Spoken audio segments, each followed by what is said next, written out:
Andrew Lofthouse and Melissa Downs. Good evening. It started as a rumble that became a roar, then a vicious full minute of terror as the destructive earthquake tore through the New Zealand city of Christchurch at 12:51 local time. The epicentre was actually just north of the port town of Lyttelton, and the quake measured 6.3 on the Richter scale. A massive and desperate rescue effort is underway for those trapped.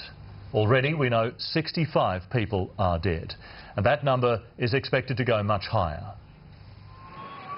Dazed and bloodied, they emerged from the rubble of a quake that took less than a minute to destroy a city. From the air, an awful view. High-rise buildings buckled, broken, and a race to find survivors inside.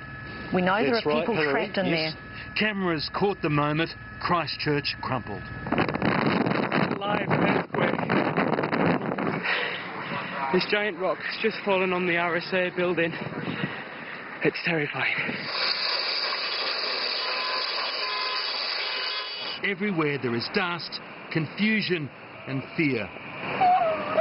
The building beside us toppled, and a couple down the street actually toppled as well, so we were very lucky. It just came and we couldn't get out.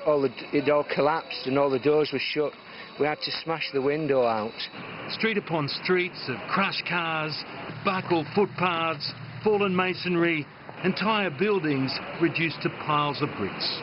Move them out of this high danger area. Rescue workers frantically dig at the rubble. They try to get to the cars, but it's hopeless. No one can be alive under this. This building comes down, you got no chance. Can you all go back there, please? And the danger is far from over. Here, survivors scatter as more masonry tumbles around them. Smoke billows from some buildings. For many hours, fire and explosions from ruptured gas mains would remain a real risk. Sewage flows from shattered pipes, here forming a sinister-looking whirlpool. The Pine Gold building. At the Pine Gold Guinness building, a delicate and dangerous rescue gets underway. This woman is trapped on top of the wreckage. Step by step, a fireman guides her down. Safe in the embrace of colleagues, her face tells the story. One by one they come, the injured by makeshift stretcher, to a field hospital set up on the grass, wrapped in blankets and pillows salvaged from a wrecked hotel. Office workers who've suddenly become victims of a disaster. The timing of the quake couldn't have been worse. Lunchtime and the city centre was packed. The injury toll so massive they ran out of ambulances and cars took over. And all the time, more are carried out of a building that could collapse any moment. They are distressed and frightened for those they've left behind. He was stuck under his desk, but then he got out because he was trying to get over to me, and I don't know if he's got out. I think there's about 10 people still from my work in there.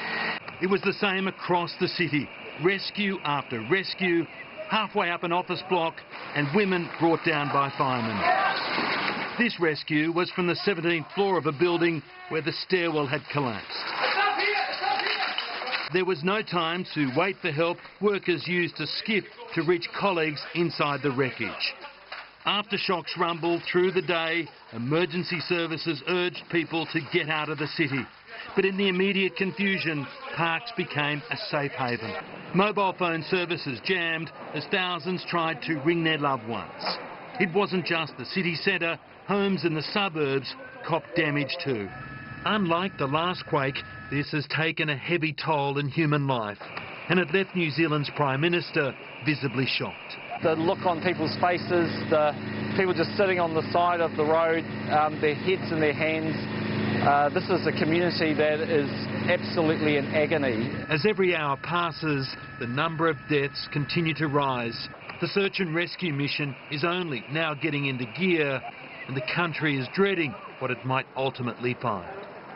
Damien Ryan, 9 News. Well, among the many disturbing images from this disaster, the destruction of a large part of the historic Christchurch Cathedral. This is the treasured heart of Christchurch, the 150-year-old Anglican cathedral, or what's left of it. So we've just had another aftershock, about 5 minutes after the big quake, and there is someone trapped up in the glass there. They're just sitting out of the window. Hopefully they're okay. Look at this. Look at this, and I'm sure there's some people under there. It's just huge. It is huge, and. The building's a building, so the really important thing are the people. The great cathedral was unscathed by last September's quake, standing proud among those ruins. It became a symbol of the city's determination to survive whatever nature threw at it. Not this time. People just falling on me. Yeah, so...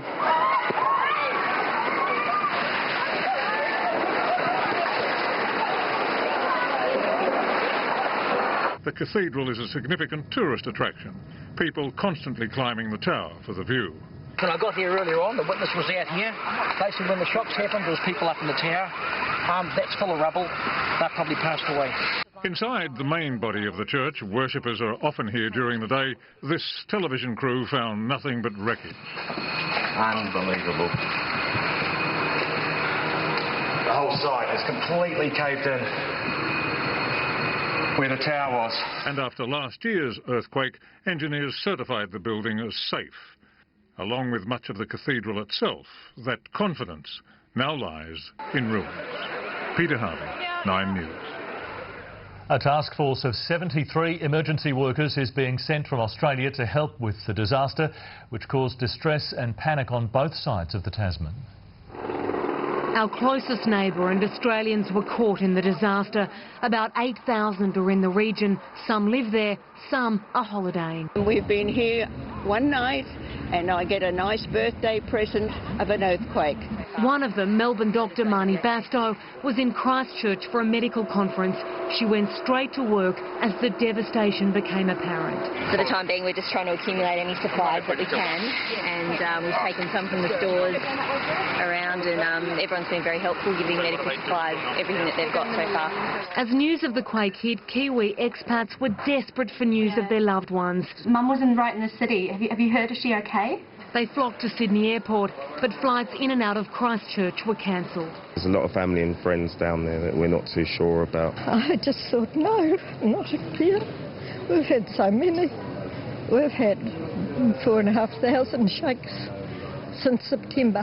I'm just trying to contact all my staff. It's like doing a head count, trying to work out if they're all okay. One of the city's favourite sons, Wallaby coach Robbie Deans, has been caught in the emergency.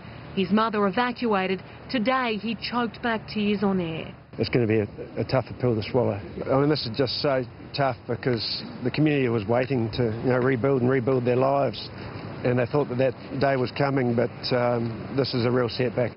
Our Prime Minister was